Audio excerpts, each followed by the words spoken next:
shiny. Sometimes it gets a little light. No, no, it looks good. I have beard envy right now. Trying to catch up to you. Yeah, I don't know, man. I'm only 41, but it looks like I'm like 65 or something. This is. I like it. I just shaved mine actually. It got too warm. So how's it going, everyone? Today we have an incredible a talk with once again Barry Kerch, the drummer for the platinum selling band Shinedown, joining us, and our resident Viking here at Spirit Talk. And then we're also bringing with us Donny Dust, a former U.S. Marine, I guess I would call a professional caveman, and we'll talk about that. Sure. And just an individual that I'm very interested in learning and talking to. So thank you for both jumping out here. Yeah, thank you. Thanks for having me. So, Donny, before we kind of get into your career, this last year, TikTok kind of blew up, and I'm not on TikTok. I see the problem is I get these videos sent to me. It Barry's in some of these group texts too with our band guys, and you watch a video and then you start scrolling down TikTok. Well, 3 hours later, the other night, I get to a video of someone going, "I see you," and it's like, "Hey, could you make a candle?" And then you start doing this, yeah. And so I watched you make a candle using a antler and animal fat. And I sat myself watching. I go, this is why social media is awesome. For sure. Yeah, TikTok is it's one of those things I had no intentions being part of, but as a parent of a 15 and 12-year-old son, whatever social media they're going to go on, I need to make sure that I'm on there and just, I'm aware of the things that they're looking at and maybe some of those influences. And as I was on there, I didn't want to be that, 41-year-old creeper, like looking at all these weird videos and all this jazz. So, he convinced me. He's like, you should throw a couple of your videos on there. And I threw them on there, and people enjoy them. And I keep them real simple. Just kind of, here's a skill. This is how I go about doing it. And, learn something from it. Because that's really what it's about, is if we can use a platform like TikTok to actually teach folks, then I think we're hitting the nail on the head. So. Yeah, it's very fascinating. I know Barry and I always joke about social media in general, how it's a necessary evil, especially if it's used in a good way, getting out a positive message. I know Barry's always pushing for the campaign against negativity and just an overall positive outlook on life. But some of the stuff on there, and I'm glad you brought it up, with children, you do kind of have to protect what's yours, especially in that dark web of just nudity and drug use. It's just crazy. And what's interesting with you is that you have this primitive lifestyle that simplifies everything, and so that's why I'm glad again you're on here today. Appreciate it. Thank you. Yeah, it's a balancing act. I find as a parent, and similar to you guys, you have to find that fine line where you can allow your kids to learn things, but you also have to find a way where you can kind of safeguard them. Because on some of these platforms, there's nothing but people slamming beers and just kind of this perverse sort of outlook. And that's what I really try to shield them from. So if I can be part of that solution by creating some content where, a 15-year-old boy to a, 65-year-old man or woman can say, I want to try that. And then it sparks that creativity. And then the next thing you know, they're out in the bush making axes and building shelters and, kind of living that kind of wild side. So it's a balancing act for sure. When the pandemic hit, did that kind of get your juices flowing in terms of, okay, this next year or so is going to be off the grid? Does that help you in a sense, or are you already prepared to be, if this does happen, or if it happens again, you've already kind of mentally prepared that? Yeah. So as far as my approach when kind of 2020 hit was, I wasn't really worried from a kind of a food, shelter, kind of safety, security sort of aspect. I was more worried about kind of the idea of this virus catching one of my kids or actually impacting me. That was the macro, if you will. And then what the micros were all those things that I can easily mitigate and safeguard. So, for me, it's a balancing act, but I find myself in a lot of caves, and my sons know where those caves are. And if for whatever reason they weren't with me, we had our own emergency evac plans, and it's go where no people are, and you walk out there, and we had signal plans, and I didn't we had quite an elaborate system, but they ran through it. I mean, I drag them out to 13,000 feet and say, all right, this is what we got to do. This is how we got to go about doing it. And north, south, they're like, yeah, Dad, sounds good. We're on board. And, you know, even as a divorced guy, I was like, you can bring your mom. We don't want to. We got to make sure everyone's safe. But, you know, it's being prepared. And, you know, some of my approaches were just understanding what the environment offers, some of the medicinal plants, understanding how I can go about getting food if there were mass shortages. And it wasn't anything of major alarm. It was just more of a kind of push play. This might be the time to operate. So, yeah, it's definitely a way. It's maybe not necessarily the way for a lot of people, but I find it to work very, very well for me. Now, Barry, you've also spent more time camping in this downtime with your wife and daughter and stuff. So how has that been for you guys mentally and physically, just kind of getting outside the house?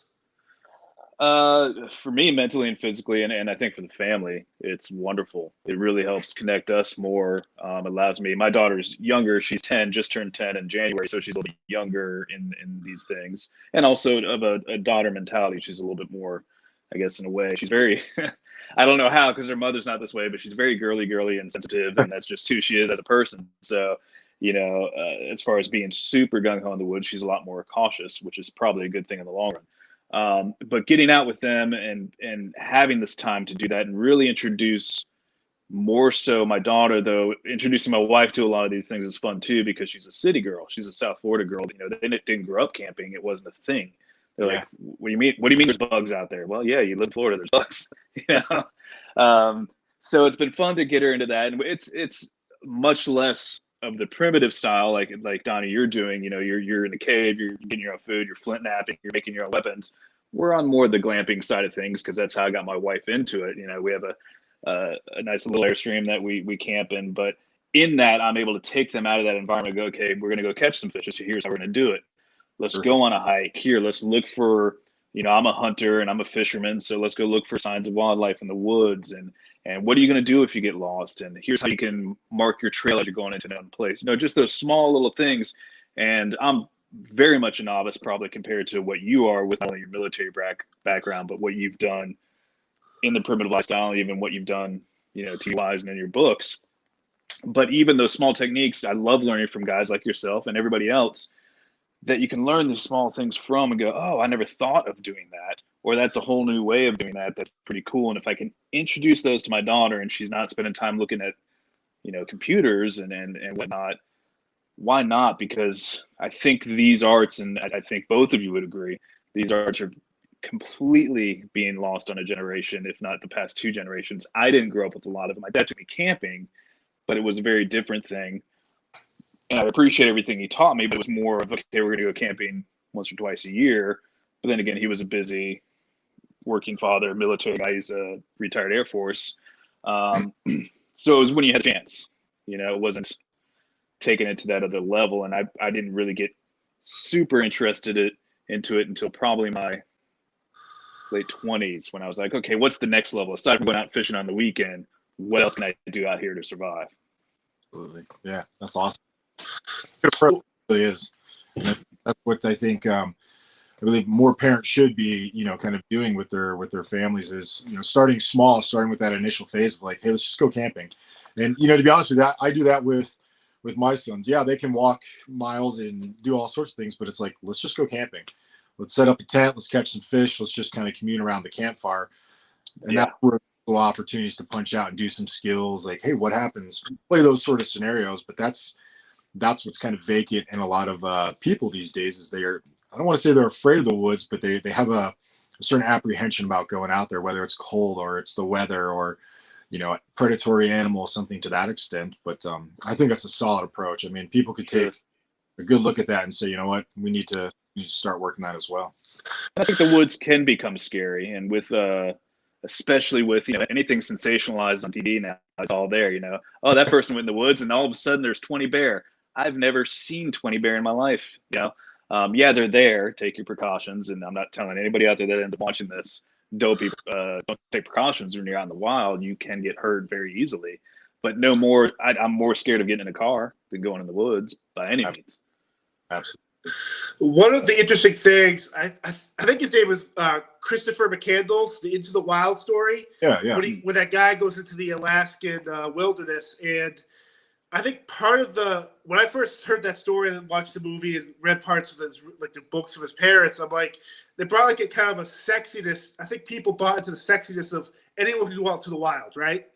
Like, and so you step back and you're kind of like, you step half a mile off the interstate in Alaska, you're in no man's land. And I don't think people realize that, yeah, these shows, Naked and Afraid, and I'm good friends with EJ Steiner, and I know all these people. It's great, but I don't think people realize that what you do, Donny and stuff, like this is actual life or death. Absolutely. Yeah. So it's fascinating. No, it's absolutely 100% real. And I think it comes with time, effort, and energy, as well as knowledge, skills, and abilities. It requires a person to build their wilderness self-reliance. And wilderness in the macro term, jungle, the Arctic, whatever the case may be. But your own personal self-reliance out in the bush is really what people need to understand and really aim to kind of build upon. It's understanding that, if you take the McCandless story, he was a novice outdoorsman, burned all of his stuff, and kind of went on an adventure. But it was a handful of berries that wound up getting him at the very end. It's those sort of things that if you have that self-reliance, you can acknowledge those immediate threats and hazards. So we talk about bears. Well, there's bears all over, but I know I'm not going to go when the salmon are spawning where the bears are feeding to go camping with my family. So understanding the rut when it's elk season or when it's the rut for moose, those are those things that people need to have that kind of knowledge of. And then that builds into their reliance into the outdoors, their own self-reliance, understanding that, I've mitigated certain risks potentially, and now I can go ahead and kind of enjoy, the serenity of the outdoors, camping with family or going for a hike. But, when we overlook those things and we don't factor in a lot of those other variables in the bush, that's when those accidents happen. And, they can be deadly at times for sure. Yeah. Is it weird for you, Donny, when you have to go to a speaking engagement, stay at a hotel? Like, do you feel more comfortable in a hotel, what people would consider a normal environment, as opposed to in a cave or outside the wilderness?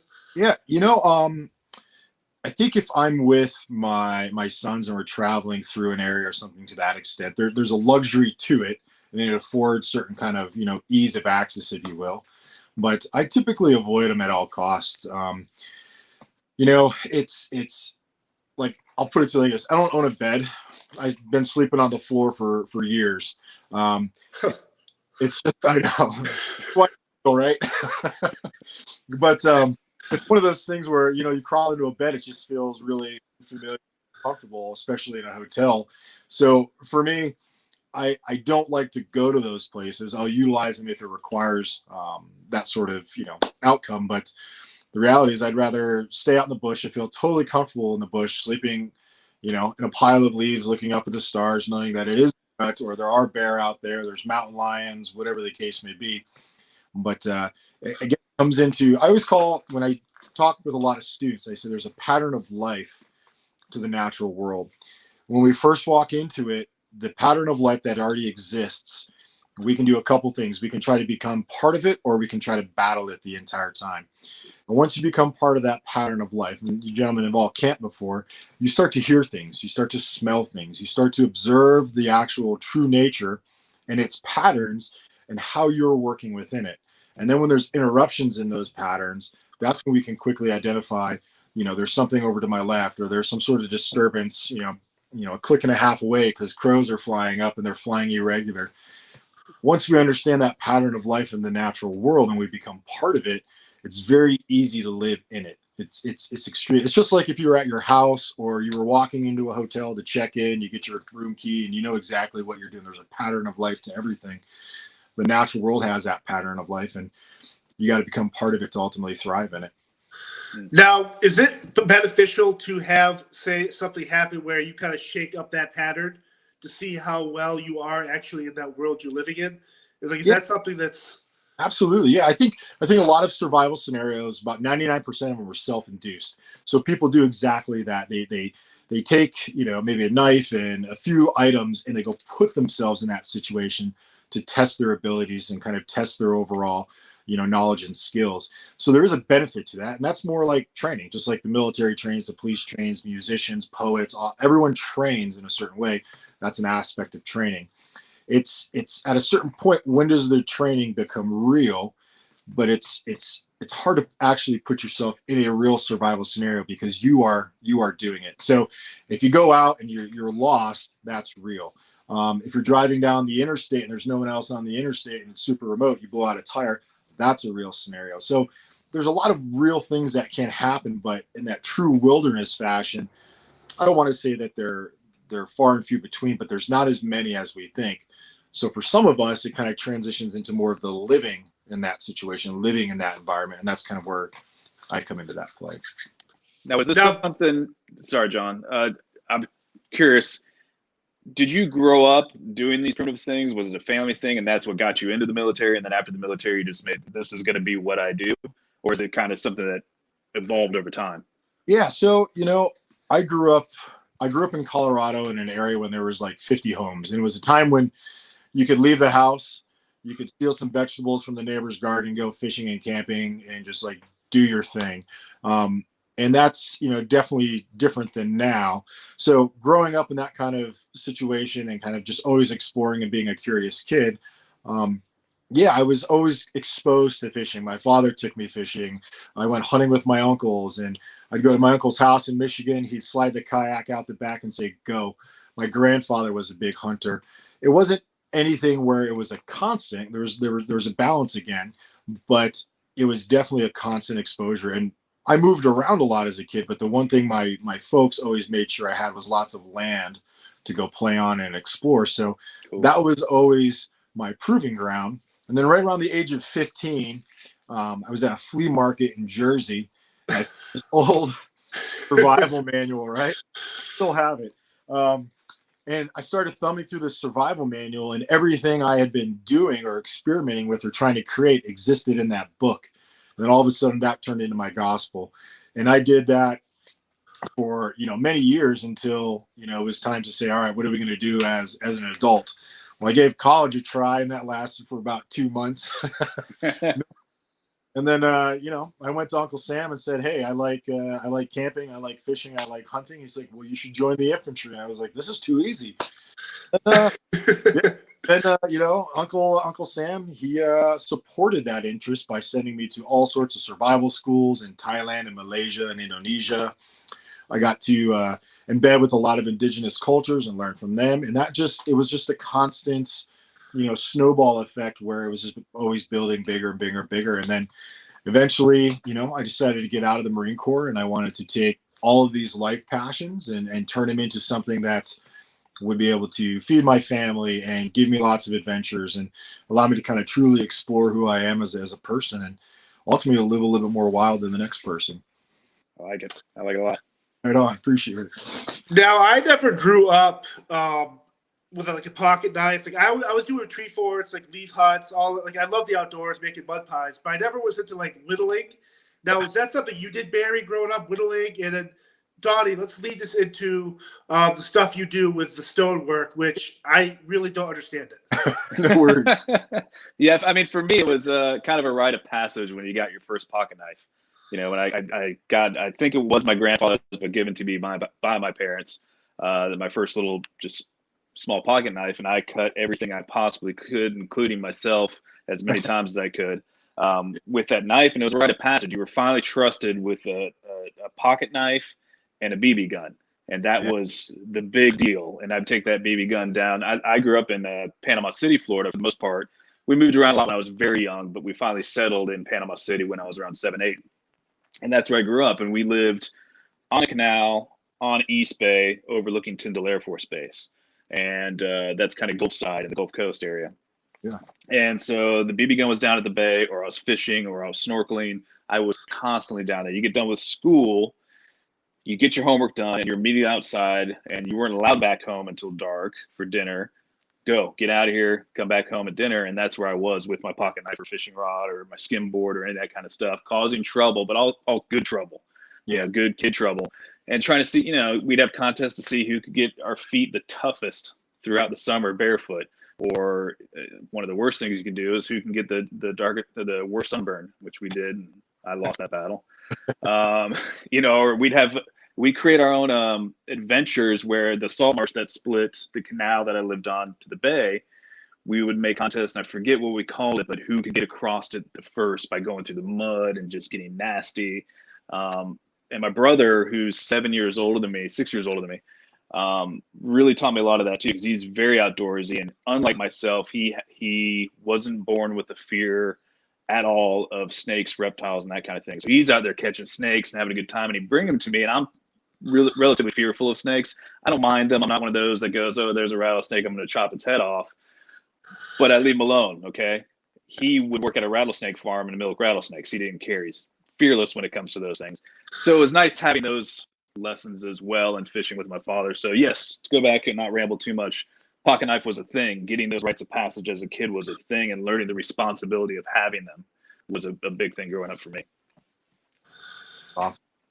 Now, how does that lead to you, Donny? Like, you start whittling and then you start doing the stonework, the flint-napping. Like, how does that? Yeah. So my journey into flint-napping was really simple. This was like probably 2008, 2009. And I got tired of all of the stuff that comes with, one person wanting to go out into the wilds and explore. The backpacks, the sleeping bags, the tents, everything. And I took a moment and I said, how did we as human beings, how did we get it done? And I did some research. I actually enrolled in a community college class in archaeology. And the professor just started talking about stone tools and brought in some examples. And I think that was my moment of like, oh my gosh, this is my calling, So, there's probably the only class I got like a perfect score in, because it was like the most interesting class. But yeah, I got a hold of that professor and said, how do I get my hands on these? She put me in contact with a guy, and he made me a set of stone tools, kind of similar to like some of these guys right here, just big hand blades. And he made them out of obsidian. I used them till there was nothing left. And then I felt like I had earned the right to start flint napping by using those tools. I understood how they worked different than a pocket knife. I understood how they would make holes, how they would cut wood. And then I just started flint napping. I started breaking stone, giving myself stitches. And, it's just morphed into this constant pursuit of stone, which is what I call the first skill. If you're looking to get into primitive skills or even survival, you should learn flint napping. It's the old scenario, like what happens if you have no knife? Well, now you can make one. And that's kind of where my overall expression and journey into this is saying, all right, I can walk into the woods with absolutely nothing, find the stone, crack the stone, build the tools that I need to hunt game, to chop down trees, and to ultimately thrive. It all starts with, some of this stuff right here, just a raw piece of stone. You break it over your leg, you shape it into any form, from drills to, crescents for processing game, things like this. I mean, I've used crescents this size to process out bison up in Montana. Wow. And it's that sort of, journey for me that's been my focal point. And the one thing I try to always bring people back to is that you can have a reliance, you can have a self-reliance in the wilderness, but we still have to be able to create. And that's our number one survival skill, is creativity. So whether we create it from stone, or we create it from bone, or we create it from wood, these will be the tools that will ultimately allow you to thrive. And step in that one thing for me, it's my drug, so to speak. You make it sound easy, but I got my degree in archaeology, and I remember doing the flint napping class, and I really, really enjoyed it. And the professor that was teaching us, he had a lot of obsidian with him, which, in Florida isn't the thing you find. We don't have stone like you do up in Colorado. And the stuff we have is pretty soft and porous like limestone. But I remember doing it. You'd lay the leather across your lap, and he had a couple bone tools to get the small chips out. What you're doing there, yes, is amazing, because it's not easy. Anybody watching this, that stuff is hard, especially to make it as those little crescent, those little skinning knives. Those, one false move and that thing's in half, and you're starting over. Yeah, I have a pile of broken rocks all around me.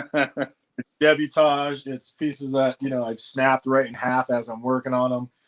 And I always say the stone knows what it wants to be. I'm just there to remove those layers, and ultimately that final form will come into shape, and it will let me use it for whatever adventures that I have.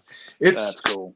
It's a hard skill. That's the thing that really separates a lot of people in the primitive skills and survival and bushcraft world, is that this is a skill that you can't attend one weekend class and walk away confident. You did it yourself, Barry. You're like, I remember the hits, the breaks, and the tools, and it was something that requires a lot of time, effort, and energy. And I spent years, being able to take, this thick of a stone and then reduce it down to that thinness right there to throw it at an elk or to process game with it. It's a story, a journey for sure.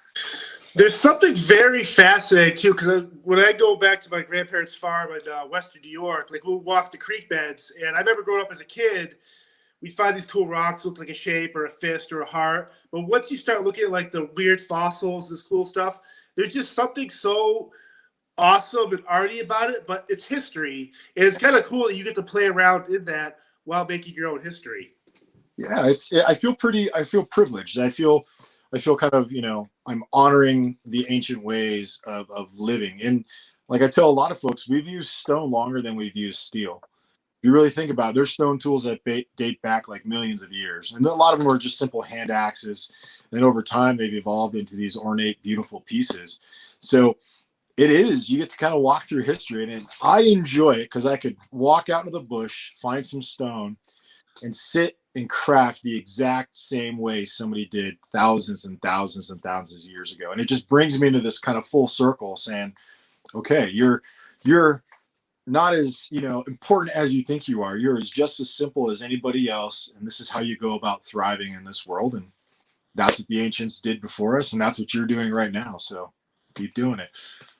Do you think it's your duty to continue kind of like that full circle of what's your next generation of kids that want to learn flint-napping or how to make a fishing line or how to build a fort? Like, do you think it's your duty now to kind of, even if one person follows in your footsteps, you've preserved and kept the history going along? Absolutely. I think it's important that we don't forget these ancient ways of living, because we might require them sometime in the future. I have no doubt. And it's important. Like with my sons, my sons are musicians. They love to cook. They love all their own unique things. And I make sure that whatever they're doing it's their passions that they're following. But they are very familiar and pretty darn good at, processing game and flint napping and doing all these things. But it's something that I want them to be aware of. They don't have to master it.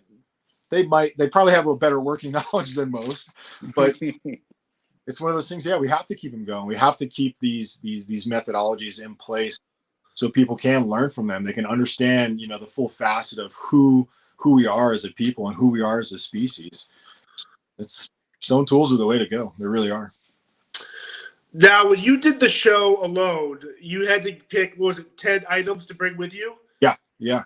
Would you have changed those 10 items? Do you ever Monday quarterback different actions or reasoning for why you choose a certain tool? No, it's interesting. I chose kind of the basic survival items, and I like to think of Alone as a very unique show because you get 10 problems solved. So if you think about it, you can walk out there with fire, a warming layer like a sleeping bag, hunting tools, a pot. You can walk out there with a lot of things, a lot of issues, survival issues that are already solved for you. Now you have to know how to employ them and keep them going, but it alleviates a little bit of that stress. Now the whole factor in that show is being isolated and being alone. But for me, I was very confident with the things that I had, and knowing that if they were to break or if I was to lose them, I had the knowledge, skills, and abilities to replicate those, whether it was, fire or, warming layers, whatever the case may be. That's where, for me, it was extreme confidence saying, all right, well, if this goes awry, I've got X, Y, and Z that I can definitely fall back. That's that wilderness self-reliance. Right. Now, Barry, are you do you watch these shows, Barry? Like, what is it about these shows that kind of gets you enthralled into this? Like, there's just the drama. You don't have to manufacture. And one of the things I always question is, okay, naked, afraid, I get it, naked, but like like, is it staged? Like, the thing about I Love Alone, it's just you and a camera, right? Yeah. No team, no film guy there with you. Everything you encounter is real life. Yeah. I tend to think some of the other shows are very, I don't know if it's staged or it just seems too Hollywood. Yeah. Is that?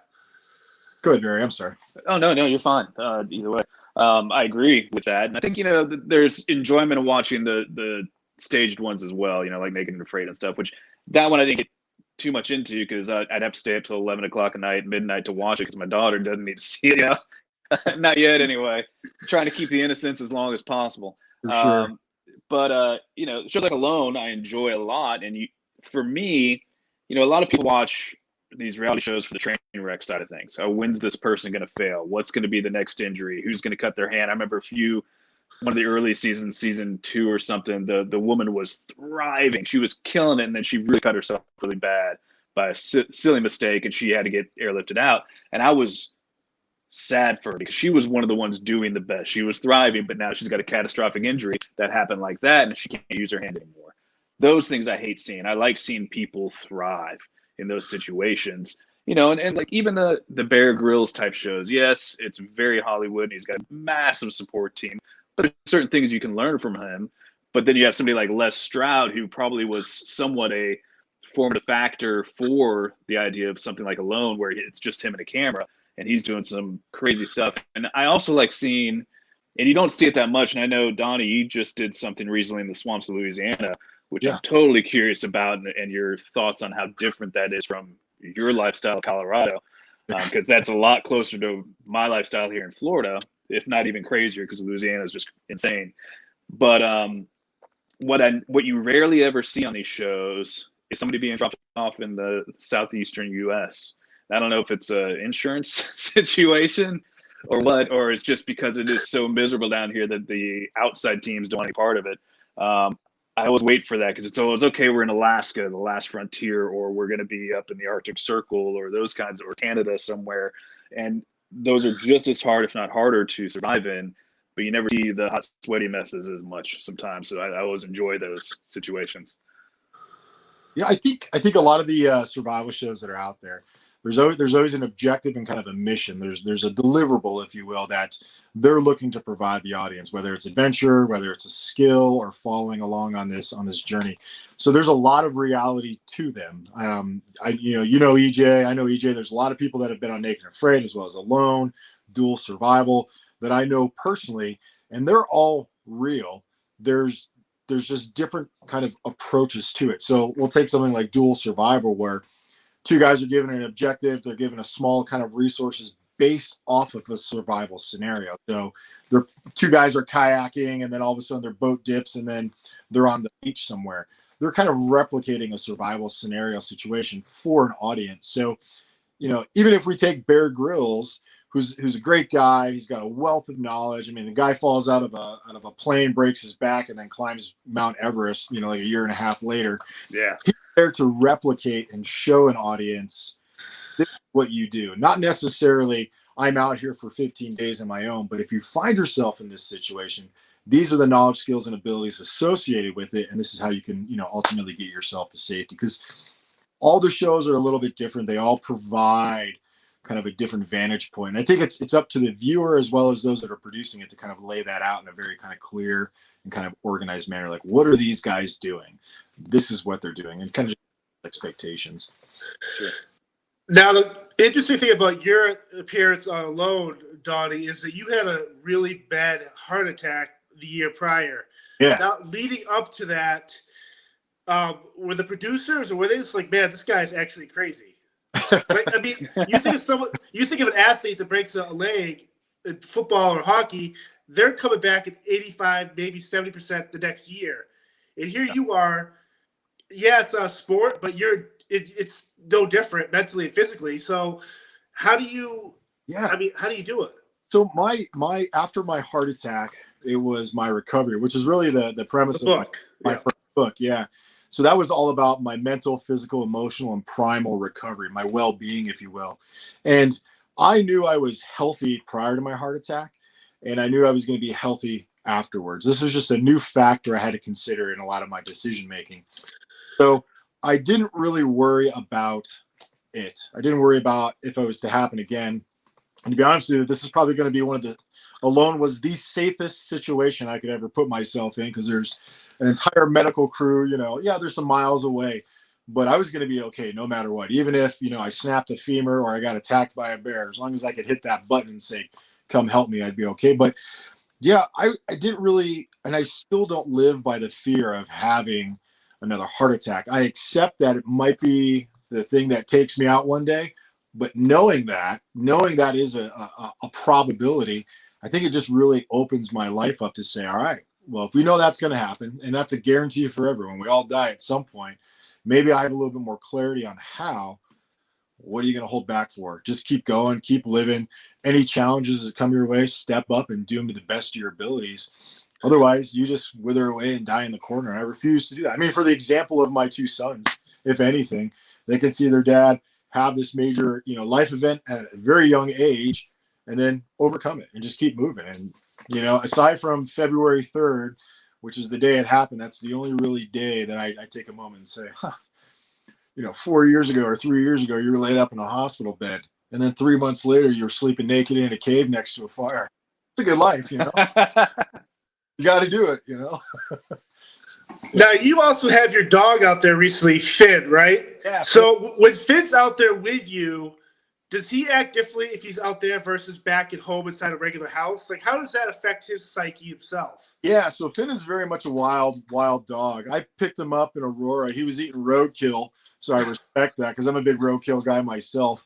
But I was like, this character looks like he could be with me. So I adopted him. I brought him right out in the mountains, and we just bonded. He's jumped in front of moose. I've been walking, and a moose comes out, and he's jumped in front and growled it out. He flushes squirrels and rabbits and all sorts of stuff. But he's very much like me. When we have to kind of fall back to the place that I keep when I have my kids, he kind of gets a little like, all right, when are we going back out there? We're always out there, but he's very much feeds off my energy. When he sees me grabbing certain things, his ears kind of perk up and he knows we're getting ready to head out. Or if I grab my bow, he sleeps on a mule deer hide. So if I roll up his mule deer hide, he's like, oh, we're out the door, and tail starts wagging. He's happy as anything. It's just like us though. We see something, we're like, oh, it's about to happen. Let's go. And same exact way. So Barry, question for you here. Say you and I are going on a hike, which we did, I think, up in Penticton, Canada, this past tour or whatever. Yeah. What are some tools that you would bring with you that you would have to be like necessity? Like, what are some stuff you have to put in your backpack, you think? For like a day hike? Something like like we did. I mean, we had cell phones with Wi-Fi reception, but I mean, it was a great hike, but any one of us could have rolled an ankle, and the Uber ride up there was no different than the Taliban. So no, the Uber ride was intense. I have not been a car sick in a very long time. For me, a pocket knife is essential with me at all times. A bandana or two, you can use those for just about anything. Some source of fire, which we had Sanjay with us, so that was helpful. He's always got a lighter. So fire's good. And, with that situation, an emergency device was the cell phone, where there's plenty of cell signals. So if stuff really hits the fan, you have 911 available, and it's a national park. I think it gets a lot deeper, a lot quicker if, one, you're going to go out alone and you don't have buddies with you, or two, you're going someplace that's quite a bit more remote. Then you start really thinking about having a pack or a day pack that has a lot more survival things, maybe a space blanket for quick warmth, those kinds of things, one of the water straws or some way that you can get clean water. Because if you do get lost, anybody that has been lost, you realize how scary it is, how quickly you can be scared. And I've been lost, and it's a horrible, weird situation at first till you kind of figure out, okay, calm down, let's figure out what we're going to do. I think having a small day pack like that, for us on the road, I had my camera case and my pockets full of stuff. But if it were more of a bigger hike or going a little bit more wilderness, Donnie, I think he'd agree. You need to be a little more regimented on what you're going to pack. I do find it weird, though, that, hey, we're going to go up there. We'll find this place. We got cell phone. Like, what if we got up there and there's no reception? So what if one of us rolls our ankle? It's just stuff like that where you kind of like, I trust that we do the right thing. We figure it out. Like, we know where the bottom is because we can see cars. But we still have to go a quarter mile downhill in some parts that are rocky. Like, what happens if one of us rolls our ankle? How are we buddy carrying this person down? And so my question to you, Donnie, is how do you do you find you come across a lot of people who take your classes that have those same type of, oh, I'm just going for a hike and don't really think about stuff like that as simple as a rolled ankle? Yeah, absolutely. I run a lot of traditional survival classes, and one of the premises of the classes is pack what you would for a day hike, and that's all we're going to use for the next 3 days. And I say 3 days, 72 hours, because that's kind of the normal response time for a search and rescue team. And people are kind of a little weary at first, but the whole point is to replicate that exact scenario. So the three of us are out hiking. I roll my ankle. We can use what's in my pack, whether it's, and I always carry 4 things with me: a blade, a blanket, a bottle, this bottle right here, so I can boil water in it, and then some aspect of a burn or a fire. Those 4 things are the 4 hardest things to replicate out in the bush.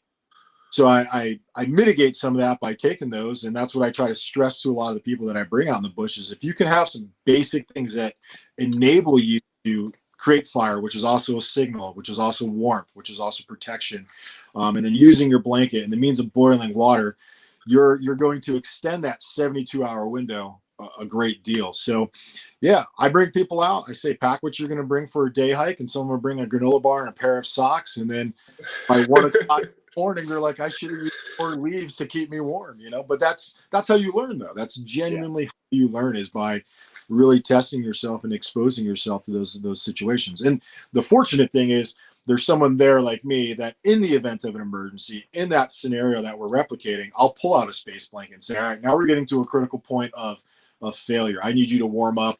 We'll create some thermal mass and we'll get people warmed up. Or instead of boiling out water bottles, we have a water filtration system. They don't know I have those, but that's at that critical failure point. Now, go ahead, Barry. I was just going to say, do you have, you spend a lot of times alone out there. Is there something that is kind of a guilty pleasure thing that you do out there, whether it's humming a specific tune or, because you have a craft, you're making instruments out of stone and stuff, but is there something else that you do? You're like, yeah, I got to have this with me, and it's a mouth harp, or for me, I carry a slingshot and I target practice with a really small slingshot because that's fun. Yeah. Do you have something like that? So I don't think I have that one thing. One habit that I do is I cache.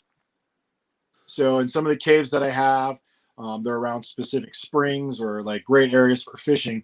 So I'll cache things out there, which ultimately allows me to kind of pull back on some of the things I might bring. So if I know one of my main caves has everything from an extra pair of shorts to countless stone tools, a little burn bowl, and a couple of things that if I'm like, what, I'm kind of feeling down, I know I can make it to that cave. I have resources on hand. So I guess kind of using that caching mentality is my approach. One thing I always will carry with me is, some manner of a stone hand blade. This right here is the one thing that I aim for every student to be able to create, because you can use this as a blade. You can score around trees. You can knock trees down.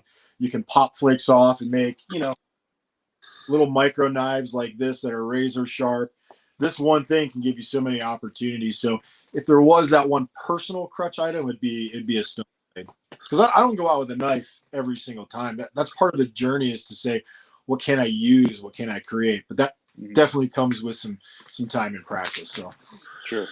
This past year, one of the things I spent more time in the garden doing stuff, and I'm really into like blueberries and stuff. Well, I ordered and planted and grew raspberries, blackberries, elderberries, all these crazy different things. And I really started learning about with different leaves, what's poisonous versus like all that stuff. So when you're out there, what are some things where if you come across berries and you are alone, and is it better to not eat them, or like how do you? Like, what do you do? What's your advice for that? Yeah, so when it comes to any wild edible, I would like to say that they're not going to kill you directly. What they're going to do is they're going to cause some sort of irritation, a rise in blood pressure, some GI issues, maybe some diarrhea or even some vomiting. You will have a negative effect. So what you don't do is start consuming mass quantities of them. You kind of eat 1 or 2 if you are unfamiliar with it, and let your body kind of see how it responds.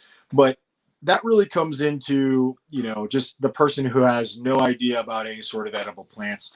if you're not familiar with it, I would just steer clear of it. If you're working on that, field guides. I mean, I forced myself for a year. I lived as a vegan for a couple of years. It started with a dare. I'm normal now, but you won't live in a cave for 10 years. yeah, you know. So one of my buddies very dared me to become a vegan. I went vegan, but the best part about it was I removed an entire food option off of my plate.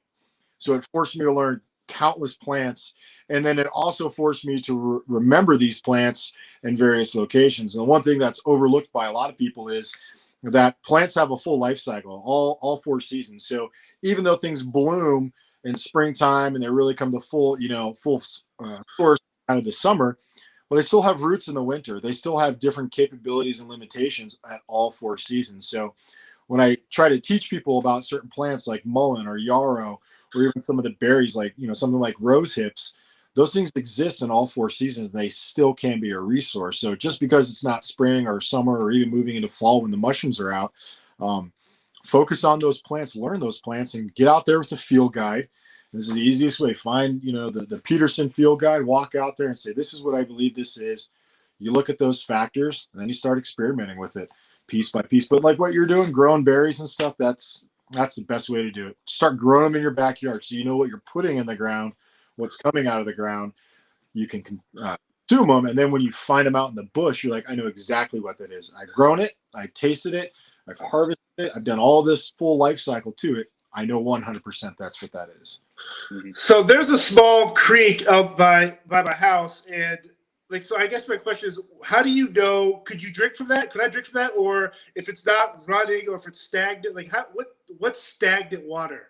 Yeah, so stagnant water is water that's just sitting in place. Think of like a rain puddle. Yeah, like a rain puddle. I would drink from a rain puddle. I mean, if it was on a road, no. But if I'm out in the middle of somewhere and there's a puddle, that's called the direct water consumption. So when we think direct water, fog, rain, snow, springs, puddles, things that we can consume directly that aren't going to harm us. When we think of any sort of water in the environment that's running or stagnant, we just have to think in our mind like Giardia, Cryptosporidium. You can get hepatitis, all sorts of waterborne pathogens, and you just have to err on the side of caution. But when it comes to water, and if I'm hemmed up and I have no other option and I can't boil it or find a means to even try to remove some of the particulates out there, my face is in it and I'm drinking it. I'd rather get sick and stay hydrated. Yes, I might be losing a lot of fluids in that process, but I can also retain some and hope that somebody will come in and save me if I'm in that extreme situation. But in your case, I would definitely boil that water. And so people get, kind of confused between like purifying and filtration. So like when you think of like filtering water, what you're doing is really removing the particulates, the grasses and the dirts and things like that. When you purify it, you're killing any waterborne pathogen that could exist in it. And typically boiling is one of the best means if you don't have, the UV kind of strobes, or you don't have a water filtration system. I teach people to use a single wall, water bottle like this, collect up the water, start boiling it, and water boils at 212 degrees. Our visual of that is rapid steam and bubbles. So we know it's clean. All things really start dying around 160, 165. So you're just really killing everything in that water. Let it cool and you got a good drink. But, it still might taste a little funky. It might taste with a little bit of like swampy, depending on where you're pulling it out from. But ultimately, it's going to keep you hydrated. Now, I do have to ask you this, and one of my favorite guilty pleasure movies is the movie Waterworld, when he drinks his own urine to that filtration. Yeah. Now, can you drink your own urine? I guess is the question. I think there's a lot of debate on that. I wouldn't. I would say if I can't find a means of consuming water or finding water, I'm not very good at what I do. But there are those extreme situations. If I was going to pee, I would probably pee on something and try to keep myself cool with it.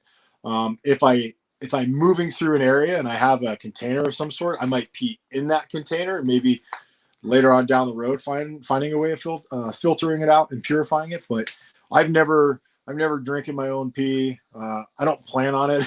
I mean, no. I've seen once where they've made stills and you can distill the water out of your own pee, but I'm sure it still tastes and smells like pee. So you can survive, but no thanks. Yeah. there's plenty of water in Florida. I'm gonna survive. Now, Barry, you mentioned Louisiana, and I'm glad you brought it up because I'm always fascinated by it. You have the party craziness of Bourbon Street, the history of everything else, but out in the wild, it's like hell on earth. And like every time I've read stories of people who get lost, or you see police reports of like the stuff they come across. And what about Louisiana, those swamps, is like, what is it about that draws you in, you think? It's mysterious. It's, okay, you have New Orleans. That's like saying New York City is all of New York. They're Right. completely different things.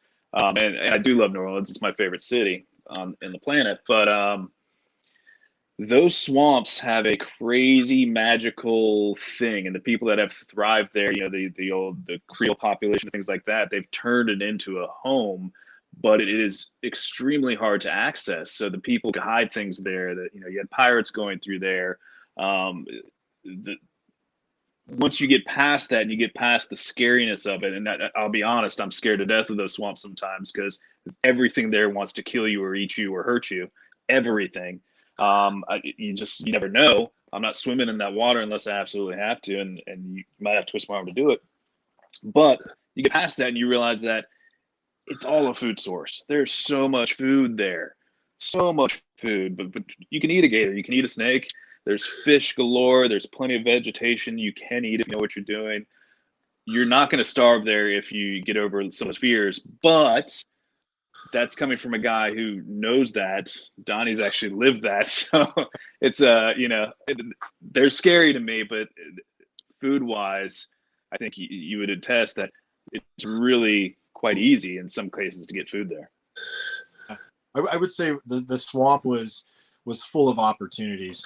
The downside for me going into this is for a TV kind of spin-off of Alone called Alone the Beast, where they put us in a swamp for 30 days with no tools, zero tools, and they gave us one dead beast. And they gave my group a hog. There was 3 guys. And for me, I felt very comfortable there. There was a lot of unfamiliar sort of, things I had to learn, but that hog not only gave us immediate resources as far as food, but also gave me tons of tools. It gave me bone and leg bones, and the cutters on that bad boy were just razor sharp. So I knew the tools that I needed to chop down trees to process everything and anything was going to come from that hog. More importantly, as you walk the land and you discover it, we found shells, we found clams, we found skulls, we found different things that we could use. But the swamp afforded many things to eat, from snakes to crayfish to fish. Pretty much everything Barry was saying was an opportunity for us. On that show, I made an atlatl, threw my atlatl at a possum, hit the possum kind of ran off, and I jumped over some briars, loved it to death with a homemade throwing stick. And then we had possum for dinner one night. We made traps to catch all sorts of crayfish. There was mushrooms, oyster mushrooms growing on every oak tree that was out there.